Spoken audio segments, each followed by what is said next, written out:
Bonjour et bienvenue dans Europe Hebdo au Parlement européen, ici à Bruxelles. Dans cette émission, retour à L'Aquila en Italie, victime d'un tremblement de terre en 2009. 3 ans après, les ruines sont toujours là. Mais tout de suite, l'espace Schengen, après un an de discussion, eh bien la réforme est en train d'aboutir. Schengen, la décision a été prise en 1985. L'application de Schengen, c'est 1995. Ça fait donc 17 ans. 17 ans et ça ne fonctionne pas. Par ces quelques mots, Nicolas Sarkozy a invité Schengen dans la campagne présidentielle. Un traité en panne, une réforme indispensable. À la clé, une volonté de rétablir les contrôles aux frontières en cas d'immigration massive. Face à cela, comme souvent, les voisins européens s'agacent. La réforme de l'espace Schengen est déjà en cours. Et la réplique fuse. Schengen n'est pas un outil pour gérer les migrations. Une fois de plus, l'Europe est source de tous les maux et bouc émissaire des politiques. Quelques semaines après sa défaite et l'arrivée au pouvoir de François Hollande, la page est définitivement tournée. L'afflux de clandestins ne peut plus être un levier pour rétablir le contrôle aux frontières. Seules subsistent les circonstances exceptionnelles. Les circonstances exceptionnelles. Vaste flou. Pour preuve, alors que son président assure qu'il n'y a aucun problème de sécurité, voilà que c'est la Pologne qui rétablit le contrôle aux frontières. Motif, Euro de football. Circonstances exceptionnelles. Alors, l'espace Schengen est-il une impasse ? Alors pour parler de la réforme de Schengen, nous avons été rejoints par Sylvie Guillaume. Bonjour. Bonjour. Vous êtes eurodéputée française, vous êtes vice-présidente du groupe socialiste ici au Parlement européen. Est-ce qu'on peut dire que ça y est, on est en train d'aboutir justement à cette réforme de l'espace Schengen qui a été lancée maintenant il y a à peu près un an ? Il y a plusieurs dossiers sur la réforme de Schengen. Il y a à la fois la réforme du mécanisme de surveillance et d'évaluation de ce qui se passe à l'intérieur de Schengen. Et puis il y a cette réflexion en cours sur doit-on ou pas et à quel moment, sur quelle occasion, fermer les frontières intérieures. Donc oui, on est en train de progresser. Je trouve, et le sujet le disait très bien, que la manière dont a été abordé le sujet Schengen, c'était pas seulement une question de campagne électorale, mais c'était aussi saisir l'opportunité du printemps arabe et de ses suites pour amalgamer un certain nombre de notions. Effectivement, Schengen, c'est la libre circulation des personnes, c'est plus d'1 milliard de transferts tous les ans. Ça n'est pas un moyen de régler les flux migratoires. Est-ce que cette réforme de Schengen est toujours, je dirais, nécessaire ? Dans le sens où la France et l'Allemagne, mais surtout la France avec Nicolas Sarkozy, on l'a entendu, était à la pointe pour cette réforme. Entre-temps, on l'a tous noté, il y a eu un changement de président de la République. La position française, déjà, a considérablement changé. Dès le début, on pouvait se poser la question de savoir si cette réforme était nécessaire. Nous avons eu, il y a quelques jours, la délivrance d'une sorte de bulletin de situation de Schengen par la Commission, qui montre que certes, les mécanismes doivent être plus performants, il doit y avoir une meilleure fluidité, une meilleure surveillance, mais que globalement, il n'y a pas de grave faiblesse dans Schengen à l'heure actuelle. Il y a des points de difficulté. Les frontières européennes, les frontières de Schengen ne sont pas des passoires ? Non, il y a des points de fragilité dans des endroits très très précis, puisque ce que dit par exemple ce bulletin de situation, c'est que sur le dernier trimestre 2011, il y a eu les 3/4 du franchissement, 30 000 franchissements annuels qui se sont passés par la frontière gréco-turque. Donc il y a des points de fragilité, il y a aussi un point de fragilité vers Lampedusa, mais l'idée, ça n'est pas en fermant des frontières intérieures que nous arriverons à aider les pays qui sont aux frontières extérieures. Et c'est donc la solidarité à mettre en œuvre vis-à-vis de ces pays-là qu'il faut arriver à renforcer et pas des herses à lever dans des pays qui ne sont pas frappés directement par les frontières extérieures. Qu'est-ce qui va changer dans la Schengen version 1, si on peut dire, et Schengen version 2 ? C'est quoi la différence ? Pas grand-chose. Parce que justement, ce qui a été mis en exergue, c'était d'une part cette référence aux flux migratoires importants. Donc ce que le Parlement a dit très fermement, c'est que le motif de pression migratoire ne pouvait pas être considéré comme un motif valable de fermeture des frontières extérieures. Et la deuxième chose, c'est aussi le côté communautaire de la décision, sur lequel il y a une vraie bagarre interinstitutionnelle. Je pense que, évidemment, sur la sécurité intérieure, les États membres ont une vision à faire valoir. C'est tout à fait juste. Mais pas sur n'importe quel sujet. Et donc, une sorte de supervision et de communautarisation de la décision, de partage de la décision aussi entre plusieurs États membres concernés, est absolument nécessaire au cours de cette réforme. Les circonstances exceptionnelles, elles existent déjà, donc il y aura peu de modifications sur ce sujet. Donc on est un peu tenté effectivement de se dire tout ça pour ça, et est-ce que les vrais enjeux des frontières extérieures, les vrais enjeux de perte de vie humaine, les vrais enjeux de pression sur des pays qui sont aux frontières de l'Union et qui ont des difficultés à gérer les choses, sont vraiment prises en compte. Est-ce que le problème de fond, c'est les entrées par les frontières extérieures, le problème de l'immigration clandestine en Europe, ou est-ce que c'est des gens qui arrivent tout à fait légalement par les aéroports et qui ensuite ne repartent pas ? La majorité de la création de situations irrégulières en Europe est effectivement liée au phénomène que vous venez de décrire, qui est les personnes rentrent avec un visa de court séjour, puis restent et donc sont ensuite en situation irrégulière. Mais c'est vrai qu'il y a une pression aussi de l'immigration clandestine. Et moi, je serais tentée de dire que si les États membres doivent se soucier de quelque chose en particulier, c'est aussi de cela, parce que c'est aussi le fait de passeurs, de réseaux qui mettent la vie de personnes en danger, et que c'est sans doute là, avec le trafic d'êtres humains, qu'il faut être les plus efficaces. Schengen était à la une de l'actualité européenne pendant de longs mois. Aujourd'hui, c'est en train de s'achever cette période ? Pas vraiment, puisque si on s'en tient aux dernières nouvelles que nous avons à notre disposition, il semblerait que sur le mécanisme d'évaluation, c'est un autre sujet que les rétablissements des frontières intérieures, la décision finalement échappera totalement au Parlement européen, qui ne serait plus co-législateur par une décision unilatérale des États membres. Donc je vous passe les détails des changements de base juridique, c'est un peu compliqué, mais on passerait d'une base juridique qui associerait le Parlement à ce mécanisme d'évaluation à une base juridique qui l'écarterait totalement. C'est institutionnellement extrêmement désagréable et je pense qu'il y aura des réactions extrêmement fortes de tous les partis politiques et de l'institution parlementaire. Alors avant même la réforme de Schengen, il y a un État en Europe qui ces jours-ci a rétabli les contrôles aux frontières. Il s'agit de la Pologne, puisque la Pologne accueille avec l'Ukraine l'Euro 2012 de football. Et on sait qu'en Ukraine, il y a évidemment des soucis, que cet Euro de football a d'ailleurs été boycotté par un grand nombre de dirigeants européens. On va en reparler dans un instant. Je vous propose juste de regarder ce reportage.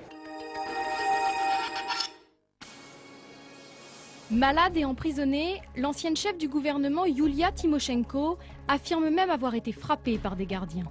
Elle l'a écrit dans une lettre, lue par son avocat. J'ai reçu un coup violent dans le ventre, mes bras et mes jambes ont été tordus. J'ai été emmené dehors, dans cet état. J'ai pensé qu'il s'agissait là des dernières minutes de ma vie. Pour la fille de l'opposante ukrainienne, la situation de sa mère n'est pas un cas isolé. Elle a été mise à l'écart de la vie politique pour ne pas empêcher le président Yanukovych de s'enrichir personnellement. Ses partisans maltraitent aujourd'hui non seulement ma mère, mais aussi une douzaine d'autres prisonniers politiques. 4 d'entre eux ont besoin d'assistance médicale et de soins. À quelques jours du début de l'euro, la question du boycott est sur toutes les lèvres. Mais le Premier ministre polonais Donald Tusk prend les choses avec humour. Notre vice-président du Parlement européen, Jacek Protasiewicz, a pu parler directement avec Yulia Tymoshenko. Elle lui a dit qu'elle-même ne souhaitait pas que l'Euro de football soit boycotté. Cette affaire se réglera sans conflit, j'en suis convaincu. La chancelière Merkel vient de me dire qu'il fallait trouver un terrain d'entente, parce qu'elle a bien l'intention d'assister au match. Alors voilà ce que disent les télévisions européennes sur l'Euro de football et en particulier les aspects de privation de liberté de Mme Tymoshenko en Ukraine. Qu'est-ce qui se dit ici au Parlement européen? Est-ce que les parlementaires sont choqués par ce qui se passe en Ukraine? Oui, on l'a fait savoir au travers d'une résolution qui demande formellement que les personnes dites représentatives, des personnalités politiques qui souhaiteraient se déplacer pour aller assister au match de l'Euro, puissent faire savoir qu'ils sont au courant de la situation, à la fois de Mme Tymoshenko, mais aussi d'autres prisonniers liés à des faits politiques. Donc, d'abord faire savoir qu'on est au courant, ensuite ne pas forcément assister. C'est une position finalement que le gouvernement français a prise, puisque Mme Fourniron, ministre des Sports, a indiqué qu'il n'y aurait pas de représentant du gouvernement français au match. Est-ce que les eurodéputés vont s'y rendre ? Écoutez, sans doute certains iront. Et vis-à-vis de ce que je vous disais tout à l'heure, peut-être que leur rôle, c'est effectivement de faire savoir qu'ils sont au courant, qu'ils savent que les droits humains sont menacés, que la situation de Mme Tymoshenko et de certains de ses collègues n'est pas une situation enviable, qu'il faut que ceux-ci aient accès à un avocat, qu'ils aient accès à un procès correct. Donc c'est tout cet enjeu de communication et de visibilité qui est en jeu par la présence de certaines personnalités, si elles y vont. Est-ce qu'il n'aurait pas été un geste fort de dire aucun eurodéputé ne se rendra à l'Euro de football? À partir du moment où ils respectent cette prise de parole, qui est la prise de parole du Parlement, de visibilité des enjeux, je crois qu'on peut difficilement empêcher des amateurs de football, et je sais qu'il y en a certains qui sont très accrochés, de s'y rendre. Donc l'idée, c'est vraiment d'être visible sur cet enjeu et visible pour Mme Tymoshenko et un certain nombre de ses collègues. On aurait pu dire la même chose pour les membres du gouvernement français, par exemple, qui sont fanats de football, mais qui auraient pu dire, voilà, le côté football est plus fort que le... Ils géreront leur frustration de participation au match, je pense aisément, mais je crois que l'option qui a été prise est une bonne option, assez ferme, et qui montre bien qu'on ne transige pas avec un certain nombre de droits, et notamment les droits humains. Est-ce que le Parlement européen a un moyen d'action pour ce qui se passe pour Mme Tymoshenko? Est-ce qu'il y a une possibilité, véritablement, qu'elle soit libérée, tout simplement? Le Parlement européen a déjà agi, notamment au travers de son président, puisque nous avons réussi, il a réussi à obtenir qu'un médecin puisse la voir, parce qu'il y a, y compris des faits très graves allégués et prouvés de violence à son égard. Donc il a réussi déjà à faire en sorte qu'un médecin soit là. Les perspectives, c'est qu'effectivement, elle ait accès à la cassation, puisqu'elle fait une cassation sur son procès, qu'elle ait accès à un procès correct, que les élections futures soient surveillées, qu'il y ait de nouveau des relations plus confiantes entre l'Union européenne et l'Ukraine, puisqu'il y a quand même un certain nombre d'enjeux, notamment avec l'accord d'association qui est en train de se négocier. Sylvie Guillaume, merci beaucoup d'avoir accepté notre invitation dans Europe Hebdo. Cette émission se poursuit. On va retrouver Katia Gilder et son invité, et qui vont en particulier nous parler des suites des différents tremblements de terre en Italie. Je vous propose de regarder d'abord ce reportage qui a été fait à L'Aquila, où il y avait eu un tremblement de terre il y a 3 ans. Un reportage signé Paul Bouffard.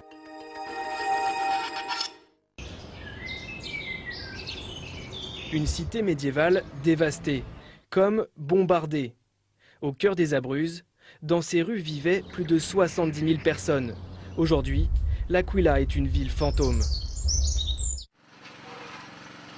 3h32 du matin, le 6 avril 2009. L'Aquila est touchée par un tremblement de terre de magnitude 6,3 sur l'échelle de Richter. La ville est totalement détruite, 309 morts et plus de 55 000 personnes évacuées. À quelques kilomètres du centre-ville, l'urgence a fait pousser ses résidences champignons. 3 ans après, 27 000 victimes ne sont pas rentrées chez elles. Les sinistrés sont hébergés dans ces maisons en bois. Giuliano et sa femme ont tout perdu. Aujourd'hui, ils vivent au milieu de nulle part. Il n'y a rien ici, pas de magasin, il faut aller loin. Au milieu de ça, il n'y a rien, il n'y a que nous. Hé, il me demande s'il y a des magasins ici. Non, non, il n'y a rien. Il y en avait, il ferait du bon business. Il n'y a rien ici, plus rien. Ce policier à la retraite compte chaque jour loin de chez lui. Je suis ici depuis le 23 février 2010. Ça fait 2 ans et 3 mois.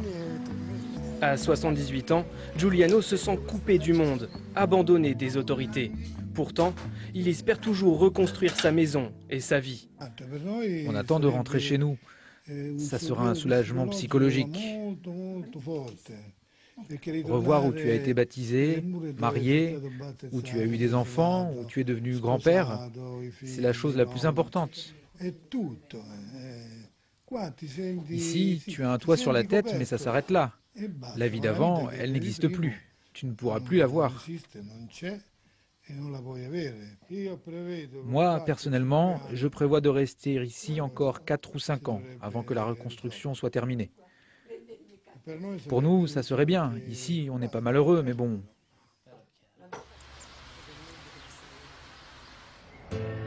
Trois années se sont écoulées depuis la catastrophe. Le cœur historique en ruine est inhabitable.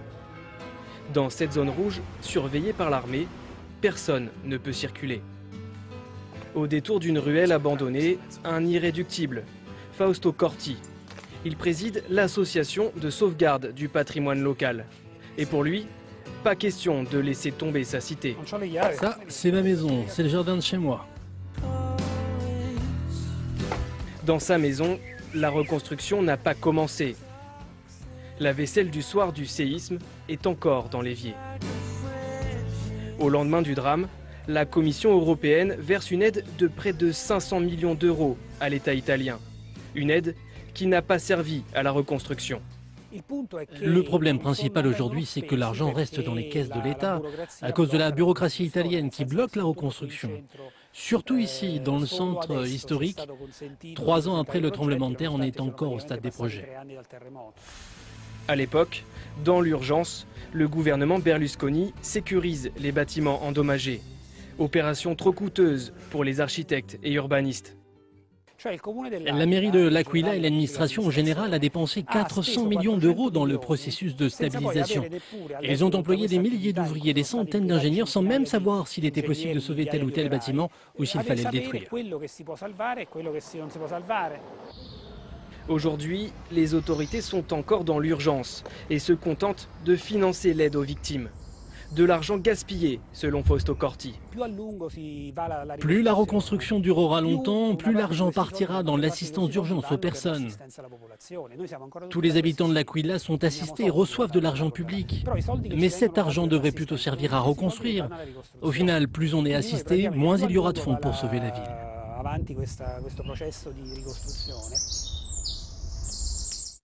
Le 18 mai dernier, élection municipale. Le maire Massimo Cialente est reconduit. Lors d'une conférence de presse, il présente son plan de réhabilitation. Mais reste un problème, un homme, un opposant au maire, le commissaire du gouvernement pour la reconstruction. Depuis la nomination de ce proche de Silvio Berlusconi au lendemain du séisme, les fonds n'arrivent plus. Aucun chantier n'a vu le jour. Le gouvernement dit qu'il y a de l'argent, il continue de le dire. Alors, si c'est vrai, donnez-nous les ressources pour avancer. S'il n'y a rien, il faut nous le dire. C'est un acte de responsabilité de le dire. Pourtant, malgré le sentiment d'abandon, les habitants petit à petit se réapproprient les ruines. Il y a quelques lueurs de vie avec des commerçants qui se réinstallent, qui ont repris leur activité. Je les appelle les pionniers.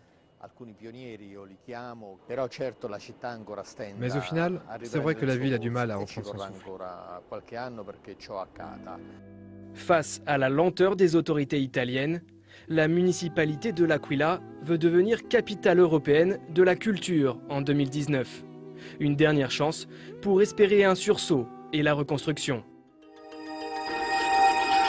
Retour à Bruxelles pour commenter ce reportage. Un eurodéputé italien est avec nous, Rosario Crociata, bonjour. Bonjour. Alors vous êtes une grande figure de la lutte contre la mafia dans votre pays. On vous a même suivi dans ce combat qui est le combat de votre vie. On parle aujourd'hui d'un autre fléau qui touche l'Italie, cette terre qui tremble souvent. 3 ans après la tragédie, pourtant, on le voit avec ce reportage de Paul Bouffard, la ville est encore dans les ruines, avec même des appartements en friche. Est-ce que c'est normal? Oui, l'avènement du tremblement de terre est la chose plus terrible qui peut venir dans une réalité. Parce que c'est quelque chose que pas seulement va créer des victimes, des morts, du panique entre les gens, la peur. Moi, pour une période, j'habitais dans une zone de l'Italie, pour moi, où il y avait des tremblements de terre. Et chaque nuit, je sortis de la maison pour rester au dehors, dans la voiture, avec les autres. Oui, et j'ai vécu cette expérience. Mais c'est là qui est plus terrible, et après. Parce que après que la peur est supérée, quelqu'un voyage dans sa ville, et il trouve des pierres jetées par terre. Un coin où a passé sa jeunesse, un monument, un quartier. Parce que les villes ne sont pas seulement des constructions de pierres, mais la ville, c'est une agrégation humaine, culturelle. Les places ont une langue, une histoire. Alors ça va devenir terrible parce que les gens se trouvent privés de son identité. Ils n'ont pas une identité plus. Parce que je suis, quelqu'un qui habite dans une baraque et qui n'a pas une vie normale. Alors il faut faire des choses complètement différentes.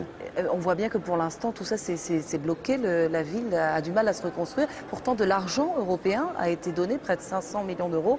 Où est passé cet argent? Et pourquoi est-ce qu'il n'a pas permis de faire avancer le problème de l'utilisation de l'argent en Italie, c'est quelque chose d'impressionnant. Parce que l'Italie, dans les dernières 4 années, n'a pas utilisé même plus que le 30% de l'argent qui arrivait de l'Europe. Donc il y a des responsabilités du gouvernement qui est passé sur ça, mais il y a même des régions qui sont complètement incapables d'affronter le problème de la globalisation, comme on dit, même de la construction européenne. Parce que où il y a des administrations où les fonctionnaires ne connaissent pas l'anglais, ne connaissent pas le français, comme il va participer aux appels européens, ils ne connaissent pas, ils ne suivent pas l'Europe. Alors il y a même une bureaucratie qui contraste, qui a des rôles tellement bureaucratiques. Des lois bureaucratiques en Italie, la loi est trop, plutôt que favoriser le développement, le bloc. Alors il faut changer au titre. Je crois qu'il faut même des regulations. Qu'est-ce qu'il faut faire en Italie? Sont les rôles pour la facilitation de construction du développement et les rôles pour contrôler que ce développement vienne dans la légalité et qu'il n'arrive pas dans les poches des hommes politiques et des hommes d'affaires corrupts qui sont agents de corruption et même de la mafia. Il y a eu une affaire il y a plus d'1 an où plusieurs responsables de la mafia napolitaine ont été arrêtés. Ils ont été soupçonnés d'avoir monté des sociétés fictives et d'avoir infiltré cette reconstruction. Vous êtes au courant de cette histoire? Oui, alors il y a un épisode très terrible. Une écoutation téléphonique de la police pendant la nuit du tremblement de terre de l'Aquila. Il y a des hommes d'affaires très liés à la politique du parti de Berlusconi qui ont ouvert une bouteille de champagne et ils ont dit, alors que les gens il est en train de mourir, ils ont dit maintenant il commence les affaires. Et ça c'est terrible. Il y a des gens qui considèrent un tremblement de terre, une inondation, une catastrophe, quelque chose qui peut être une occasion pour les affaires, même par exemple dans le cas de l'Aquila. Nous avons découvert qu'il y a une école, une maison des étudiants, où sont morts 60 jeunes, 60 garçons et filles, dans une nuit. Et alors qu'une construction nouvelle, qui doit durer 600 années minimum, est tombée avec un tremblement de terre. Qu'est-ce qui a fait? Et qu'est-ce qu'on a découvert? Qu'il y avait les sements des potentiels. Ça veut dire la corruption, la mafia. Alors il n'y a pas seulement les responsabilités de la nature, la cause de la nature, mais il y a des responsabilités des êtres humains sur l'absence de prévention, parce qu'un pays vieil comme l'Italie, ancienne comme l'Italie, a besoin des interventions. Mais même les nouvelles constructions, il y a le poids de la corruption et de la mafia qui ne rendent pas efficace la prévention contre ces choses. Alors, je vous propose d'écouter le maire de l'Aquila qui a une question à poser, une question qui s'adresse aux autorités européennes. Alors, écoutez ces doléances, vous lui répondrez juste après.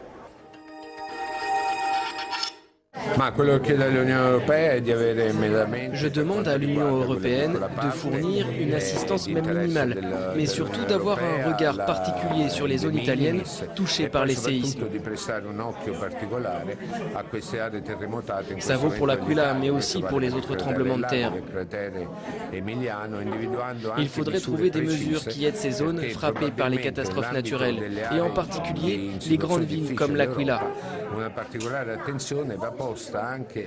Ces villes risquent de se retrouver rapidement dans une situation de pauvreté.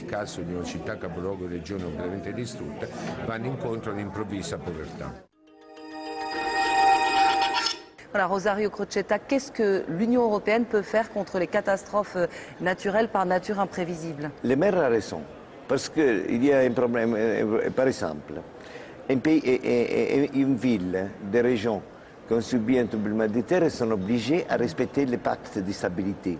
Alors ça veut dire que même s'ils ont de l'argent, ils ne peuvent pas dépenser parce qu'ils entrent dans le pacte de stabilité et après ils sont pénalisés.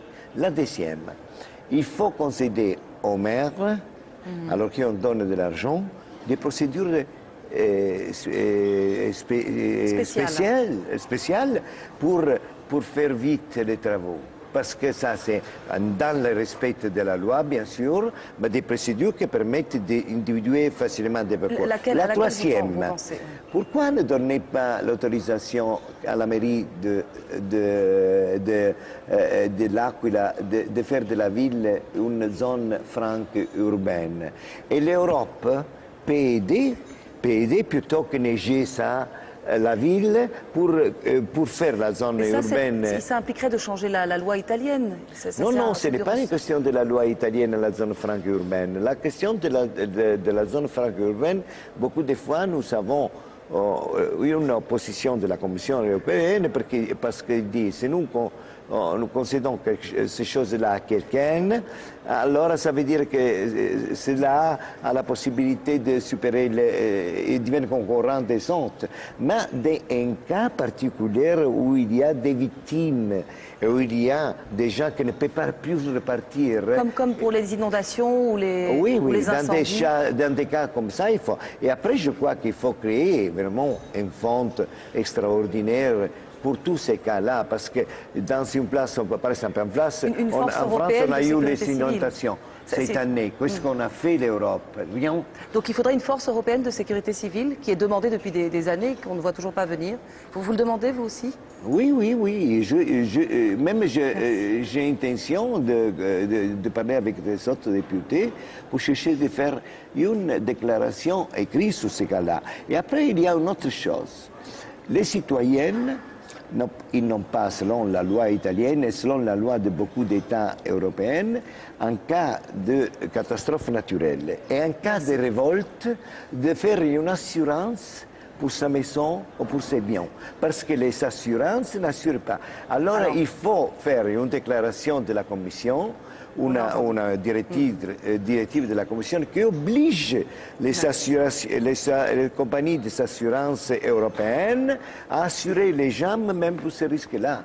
Merci beaucoup, Rosario Crocetta. Merci à vous. On arrive au terme de cette émission. Merci à vous. Je vous souhaite une très bonne suite de programme. Rendez-vous la semaine prochaine à Strasbourg.